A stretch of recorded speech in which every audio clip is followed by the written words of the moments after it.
ஜோசியத்தை பார்த்து பயப்படுறதுல நிறைய விஷயங்கள் இருக்கு. அதுல ஒண்ணு என்ன தெரியுங்களா?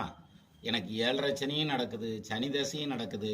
ஒரு சனி நடந்தா பரவாயில்ல, சனியனையும் பிடிச்சி பனியனுக்குள்ள விட்டாப்புல இருக்கு அப்படின்னு சொல்லி சிலர் சொல்ல கேள்விப்பட்டிருப்போம்.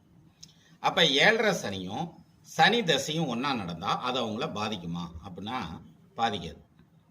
நான் சொல்றது வித்தியாசமா இருக்கும் உங்களுக்கு, இருந்தாலும் நான் முழுசா எக்ஸ்பிளைன் பண்ணல புரிஞ்சிடும்.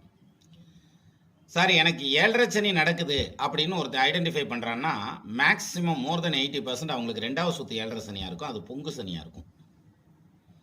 இந்த பொங்கு சனிங்கிறது உன்னை கஷ்டப்படுத்தலாம், இல்லைன்னெலாம் சொல்ல முடியாது. ஆனால் அந்த சனி ஆரம்பித்து முடிகிறப்ப பார்த்தீங்கன்னா நிச்சயமாக பொருளாதாரத்தில், தொழிலில், வேலையில், சோஷியல் ஸ்டேட்டஸில், ஃபைனான்ஸில், ப்ராப்பர்ட்டியில் உன்னை நிச்சயமாக இம்ப்ரூவ் பண்ணியிருக்கும். கன்ஃபார்மாக இம்ப்ரூவ் பண்ணிடும் சார். அந்த செகண்ட் ரவுண்டு 7.5 சனி நிச்சயமாக இம்ப்ரூவ் பண்ணும். சரி, இதில் சனி தசை வேற நடக்குதே அப்படின்னா சனி தசைங்கிறது நம்ம தசாபுத்தி படி அது யோகமாக இருக்கா தோஷமாக இருக்காங்கிறது தான். 7.5 சனிக்கும் சனி தசைக்கும் கம்பைன் பண்ணிக்க கூடாது.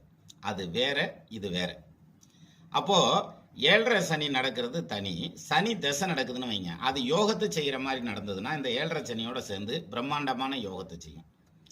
அல்லது தோஷத்தை செய்கிற மாதிரி இருந்ததுன்னா இங்கே 2வது சுற்று 7.5 யோகத்துக்கு ரெடியாக இருக்கார். அப்போ என்ன ஆகும்னா நியூட்ரல் ஆகிடும். 7.5 போகிறது தெரியாது, அது வாட்டுக்கு கடந்து போயிடும். 7.5 எனக்கு கஷ்டப்படுத்துச்சுன்னு சிலர் சொல்லுவாங்க. சிலர் அப்படியா நான் கடந்து வந்துட்டேனே அப்படிம்பாங்க.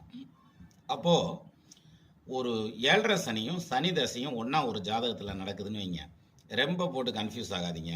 அது யோகமான காலமாக இருக்கிறதுக்கு நிறைய வாய்ப்பு இருக்குது.